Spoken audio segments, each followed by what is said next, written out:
Vice President Sara Duterte, tinawag na harassment at politically motivated ang impeachment complaint na inihain laban sa kanya ng grupong Akbayan. Panukalang alisin sa Kongreso ang mandato ng impeachment, umani ng iba't ibang reaksyon. Voluntaryong pagsasailalim sa no work, no pay, iminungkahi ni Senate President Tito Soto kay Senator Roberto de la Rosa dahil sa pagliban ng senador sa Senado. 8 individual kumpirmadong nasawi sa bagyong Basyang ayon sa Office of the Civil Defense. Sa mga nagsusulong na baguhin ng saligang batas, suhestyon ni retired Supreme Court Associate Justice Noel Tiham na alisin na ang mandato ng impeachment sa Kongreso. Anya, bunso nito ng matagal ng bahid ng katiwalian, pagkiling, pagtatangi, impluwensyang pampolitika, favoritism, partiality, at kakulangan ng independence sa Kongreso. Dagdag pa nito, dapat lumikha ng independent impeachment court na binubuo ng mga retired justices ng Korte Suprema, retired na mga mambabatas at mga dating Pangulo, Vice-Presidente o Cabinet members na subok na ang competence, integridad at katapatan. Gayunman, umani ito ng iba't ibang reaksyon. Ayon kay House Committee on Justice Chairperson at Batangas 2nd District Representative Jervy Luistro, wala itong nakikitang masama sa kasalukuyang sistema kung saan nasa Kongreso ang kapangyarihan ng impeachment. Dagdag pa nito, salungat sa prinsipyo ng right sizing sa pamahalaan ang pagkakaroon ng independent impeachment court. And I think we are good. We are observing the separation of power. Tapos pag nakikita naman ng isang branch na parang nagkakaroon ng paglampas sa supposed na kapangyarihan ng isang branch, we observe din naman and we accept the principle of checks and balances, no? Ayon naman kay Senate President Tito Soto, posibleng pag-aralan ang proposal ni retired Justice Tiham, pero may agam-agam din ito sa panukala. That will be less burden on the Senate actually.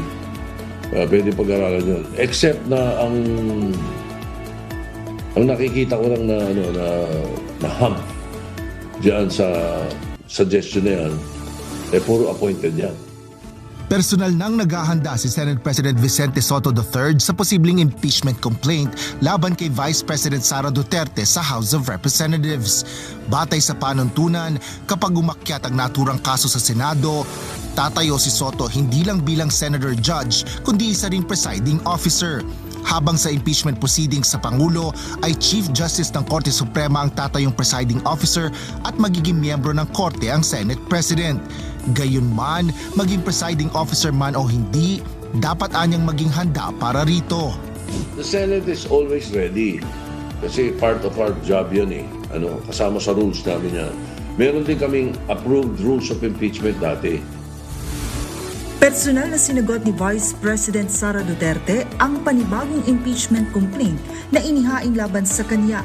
Partikular na dito ang reklamong iniendorso ng grupong Akbayan. Tinawag ni VP Sara na harassment at pag-abuso sa proseso ang reklamong impeachment na inihain sa kanya ng grupo. Iginiit rin ng Vice Presidente na wala namang batayan ng inihaing reklamo sa kanya ng Akbayan. Ang impeachment complaint na inendorso ng Akbayan ay isang papel na walang kalakip na kahit anong ebidensyang magpapatunay sa mga paratang na isinasaad dito. Kaya malinaw na lahat ng ito ay isang uri ng harassment at pang-aabuso sa proseso ng impeachment ng grupong Akbayan. Hindi malinaw kung ano ang ipinaglalaban nila para sa kaayusan ng bayan. Pero napakalinaw ng kanilang pamumulitika at pagpapahirap sa usaping diplomasya ng ating bansa. Tinuligsari ng pangalawang Pangulo ang tunay na motibo ng Akbayan para alisin siya sa pwesto. Para kay VP Sara, politika lamang ang dahilan ng inihaing impeachment laban sa kanya.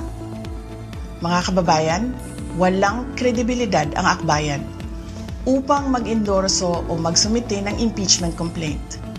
Ilang ulit ng hayagang ipinahayag ng kanilang pinuno ang kanyang intensyong tumakbo sa pagkapangulo.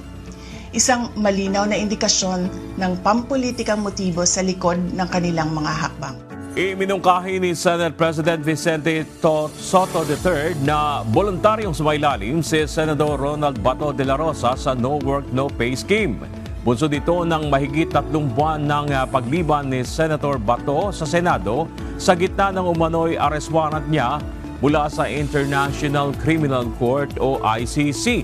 Ito'y habang sinusulong din sa Kamara ang panukala na no work, no pay sa mga mambabatas na inihain ni Ilocos 1st District Representative at House Majority Leader Sandro Marcos. 8 ang naitalang nasawi sa kasagsagan ng pananalasa ng Bagyong Basyang sa bansa, batay sa ulat ng Office of the Civil Defense. 4 sa mga ito'y mula sa Cagayan de Oro City, 3 sa Iligan City at 1 sa Agusan del Norte, na karamihan ay bunsod ng pagguho ng lupa, 1 ang nalunod at ang iba'y bine-verifika pa ang sanhi ng pagkasawi. Samantala, isinailalim na ang Iligan City sa state of calamity nitong Biyernes dahil sa epekto ng bagyo. Ayon sa Pag-asa, humina ng bagyo at ito'y huling namataan sa nasa 105 kilometers ng Cuyo, Palawan kaninang alas 4 ng madaling araw. Operasyon na ang mga transmission services matapos ang pananalasa ng Bagyong Basyang sa ilang bahagi ng bansa. Ayon sa National Grid Corporation of the Philippines o NGCP, as of February 6, 9 p.m., naiayos na ang mga transmission line na naapektuhan ng bagyo. Nauna nang nawala ng supply ng kuryente ang ilang bahagi ng Mindanao, kabilang na ang Surigao del Norte at Surigao del Sur dahil sa matinding pananalasa ng bagyo sa kanilang lugar. Pag-asa, batay sa latest weather report as of 8 a.m. ngayong February 7, humina muna bilang low pressure area ang bagyo bago ito tuluyang nalusaw. Sa ngayon ay walang bagong LPA na binabantayan ang Pag-asa. Gayunman, asahan pa rin ang mga pag-ulan sa ilang mga lugar gaya ng Quezon, Camarines Norte, Camarines Sur, Catanduanes, Albay at Oriental Mindoro. Ng Philippine Coast Guard ang mahigit sa 200 mga individual na sakay ng isang nasirang motor bangka sa may katubigan ng Lampinigan Island sa Basilan kahapon February 6. Batay sa report ng Coast Guard Station Isabela, isang tawag ang kanilang natanggap mula sa isang pasahero matapos na magkaproblema ang makina ng sinasakyan nilang MBCA Julifer. Mula sa Zamboanga City ay bibiyahe sana ang motor bangka patungo ng Laminusa Island sa Siasi, Sulu. Agad namang rumisponde ang Coast Guard Station, katuwang ang PDRRMO Basilan at City DRRMO ng Isabela. Idineploy ng Coast Guard ang BRP Tubataha kung saan inilipat ang nasagip na pasahero, habang ang iba naman ay sinakay sa patrol boat ng PNP Maritime Group. Inasistihan din ng Coast Guard ang mga crew ng nasabing bangka. Wala namang naiulat na nasaktan o nasawi sa insidente. Binabana ng Philippine Institute of Volcanology and Seismology o PBOX ang alerto ng Bulkang Bulusan sa lalawigan ng Sorsogon.